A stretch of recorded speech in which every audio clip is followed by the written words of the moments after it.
Ya, Assalamualaikum warahmatullahi wabarakatuh. Kembali lagi saya akan menyampaikan terkait materi augmentasi. Sebelum saya menyampaikan materi, saya tekankan lagi bahwa kita mau mengolah data apapun itu pasti berbeda caranya.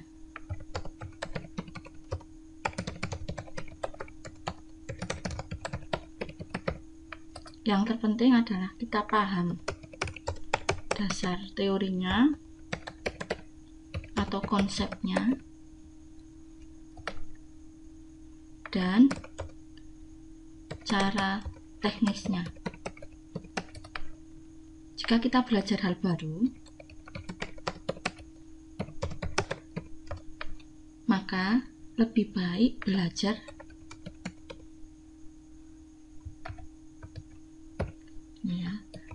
dari saya lahiran tahunan 80-an, terus sejak SD sampai mulai S2 belajar saya dari buku. Maaf, ini salah, buku. Sehingga kalau saya mau mempelajari hal baru, kalau di buku tidak ada,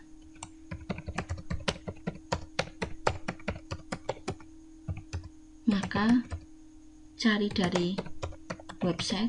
Terutama sejak saya S3, saya belajar dari YouTube.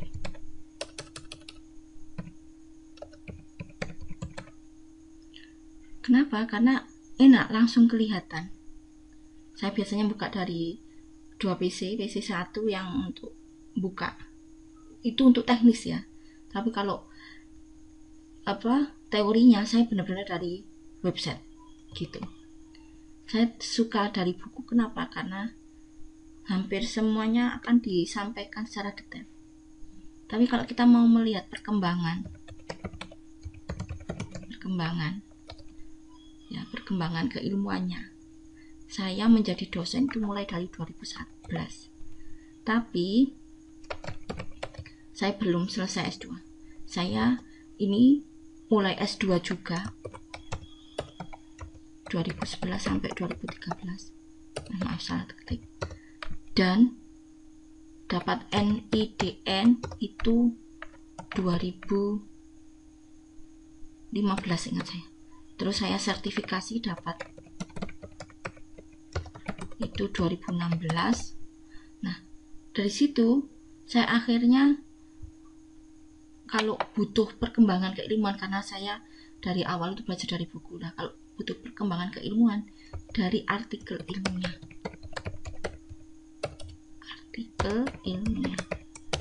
gitu. Jadi yang mungkin sudah jadi dosen tapi dosennya mungkin baru ya, mungkin kalau cara ngajarnya dari PPT ya enggak apa-apa, tapi dasar keilmuan itu tidak hanya bisa diringkas dalam PPT, enggak seperti itu. Sepemahaman saya enggak seperti kalau kita langsung baca dari buku. Enak dari buku, akhirnya kita terbiasa membaca. Walaupun ya mungkin setiap orang punya cara tersendiri untuk belajar, tapi kalau saya cara belajarnya ya dengan publikasi, penelitian, membuat konten.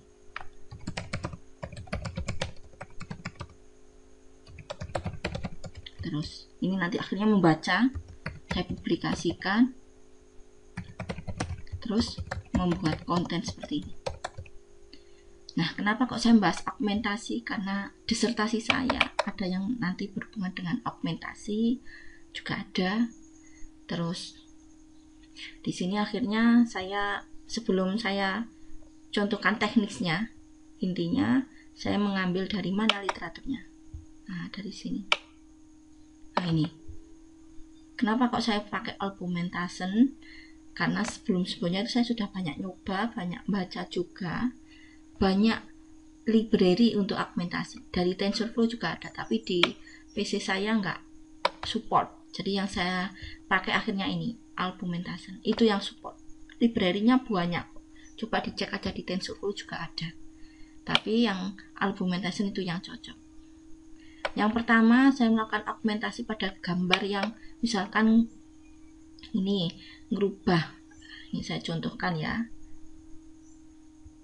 Jadi saya punya data, nah ini saya ada data asli gambarnya itu di anggap ini ya, di pilihan ini asli gambar.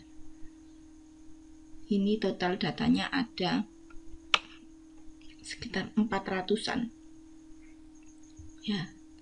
Terus misalkan saya mau melakukan augmentasinya dengan misalkan dari segi warna atau dari segi ya saya mengatakan warna atau nilai intensitas citranya. Nah, nanti bisa menggunakan banyak. Salah satunya saya lakukan clay ini. Nah, kenapa kok ini A? A di sini adalah library Argument. Nah, ini Argumentation. Sebelumnya saya sudah pernah nyoba ini. Ini contoh-contoh beberapa saya nyoba di atas. Tapi nggak support. Jadi sesuaikan dengan ini spek dari komputer ya. Jadi ini saya pakai argumen, jadi gambar aslinya ada di variabel ini image ini ya. Terus saya tampilkan. Setelah saya tampilkan, nah ini saya lakukan proses. Saya lakukan apa, misalkan ini yang untuk mengubah warna. Nah, kayak gini nanti hasilnya. Saya contohkan satu aja ya. Saya contohkan satu. Ini ngambil dari laki-laki. Variabelnya, maaf, gambarnya namanya L1 laki. Nah, ini laki L1. Saya contohkan. Ini jadi ini adalah tempat data gambarnya, terus gambar saya dibaca dengan grayscale karena memang dia dalam intinya itu jenis yang grayscale, keabu-abuan bukan berwarna. Terus ini saya lakukan clay. Jadi untuk mengubah nilai intensitas, melakukan augmentasi itu bisa dengan di clay, bisa banyak, atau median filter juga ada. Ini beberapa contoh saya sudah lakukan. Ini equalis itu melakukan histogram ekualisasi. Nah, ini semuanya contoh yang saya lakukan sebelumnya. Terus di hue saturation. Nah, ini kalau saya punya yang gambar asli itu kayak gini, ini yang hasil augmented. Kok warnanya kayak gini? Iya kan dia ditampilkan dalam bentuk biasa, nggak ada CMap-nya. Kalau dirubah dengan ada CMap, nah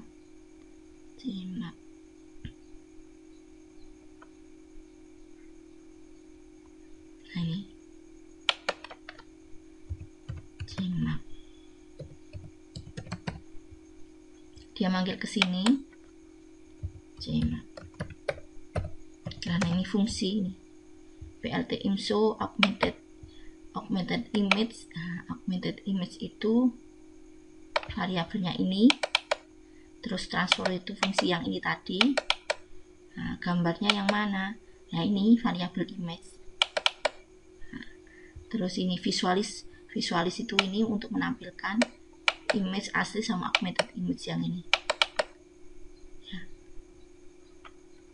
Nah, hasilnya nanti biar kelihatan beda saya buat gray. Ini misalkan saya enggak L1, misalkan L2 L10. Nah ini ya, L2 L10 L2. Oh, ini variabelnya laki L10, ada L10. Ini yang untuk warna. Bentar, saya running. Nah, ini kelihatan CMap. Ini awalnya loh, ini ada perbedaan, insya Allah ada. Kalau dicek satu-satu nilainya, ini agak kelihatan lebih gelap. Nih, selanjutnya melakukan augmentasi yang lainnya apa? Ini kalau dilakukan di gambar dalam satu folder ya kayak gini, dibaca foldernya. Terus ini dilakukan perulangan untuk baca foldernya. Terus ini dibaca, nah kayak gini. Nanti kalau gambarnya berwarna ya caranya baca beda, enggak ada kayak gini. Harus paham kayak gitu. Intinya cara membaca gambar dan sebagainya itu saya menggunakan OpenCV. Jadi baca literaturnya dari OpenCV aja, langsung dibuka OpenCV. Ini augmentasi yang pertama, merubah warna. Kalau di rotasi, di flip, nah, itu ada artikel yang melakukan rotasi di flip, itu saya baca ada, terus saya lakukan lagi. Nah, itu contohnya di sini.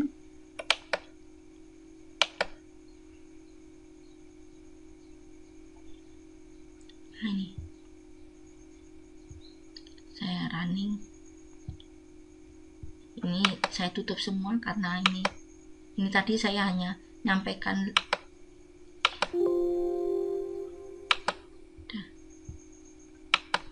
Ini caranya sama,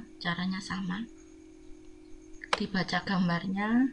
Terus ini, nah ini kalau di flip, di rotasi, cuma nggak usah dikelai nggak apa-apa. Misalkan ini nggak usah dikelai, berarti ini saya pindah,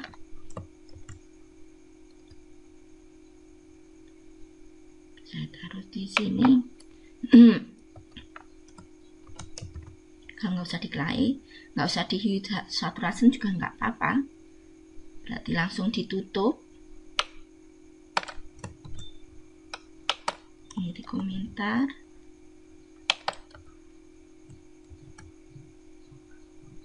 Ini gambarnya ada di sini, yellow green.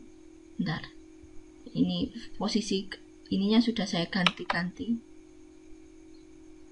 Training ini saya contohkan satu aja. Nah, yellow green. Bentar, filenya ada Y00. Nah, Y00. Nah kan ada kurungnya. Oh, ini sudah ada yang ini. Karena memang sudah saya rubah. Kan sudah saya lakukan, maksudnya sudah saya lakukan augmentasi. Nah, terus ini dibaca gambarnya. Setelah dibaca gambarnya, ditampilkan. Ini ada double menampilkannya. Nah, kalau pengen salah satu ya ini ditutup. Ini ditutup. Ini ditutup. Nanti hanya ada dua. Ini saya lakukan flip sama rotasi ya. Terus sama saya menggunakan albumen. Nah, ini namanya di flip rotasi, kan berubah aslinya kan tuh kelihatannya tuh, jadi berubah. Bentar, ini library-nya di sini. Saya bersihkan aja dulu. Terus saya running yang ini albumen. Jadi intinya itu saya bacakan augment image itu melakukan proses augmentasinya. Terus membaca gambarnya ini pakai OpenCV sama seperti sebelumnya. Saya imre, terus saya lakukan ini proses A-nya ini manggil library albumen tadi. Saya rotasi, saya flip. Terus ini gambar augmentasi hasilnya tadi. Kemudian saya lakukan proses tampil ini visualis itu di sini. Biar agar tampil ininya saya cmap lagi. Cmap gray. Cmap. Saya running. Nah ini. Kok nggak kelihatan rotasinya? Ya mungkin sebelumnya ini apa? Di istilahnya sudah ada gambar yang ke rotasi terus akhirnya kembali, tapi secara kasat mata ini beda, agak beda. Nah ini posisinya kan di sini, nah ini agak ke bawah, nah ini tapi ke atas. Coba saya nanti ininya, ini saya nggak ngasih nilai 05 berapa ya, coba 1, coba 1. saya running lagi nih, saya bersihkan. Nilainya berapa, harus diisi berapa, nggak usah diisi juga bisa sebenarnya, berarti sudah defaultnya. Kalau 1 kita cek aja, bisa nggak 1. Nah ini, loh kan, ini hasil augmentasi yang dilakukan ini. Ini kok warnanya kayak gini, ya berarti di hasil ininya, flipnya ada perubahan warna. Itu proses-proses augmentasi. Jadi intinya kalau saya belajar hal baru, kalau mulai tahun sudah kesini, sejak S3 itu saya seringnya memang dari YouTube. Kadang website, iya wajib itu website karena lebih detail, tapi saya kombinasikan, tidak hanya dari satu sumbernya itu banyak ya, sumbernya belajar. Intinya cara belajar seseorang itu berbeda-beda, silahkan dikenali cara belajar gimana yang paling enak, nyaman buat kalian masing-masing. Mohon maaf sebelumnya saya mungkin ada yang merasa tersinggung. Intinya saya tidak bersifat sok tahu apa enggak, tapi saya berbagi pengalaman yang pernah saya kerjakan. Seperti itu, mohon maaf sebelumnya. Terima kasih. Assalamualaikum warahmatullahi wabarakatuh.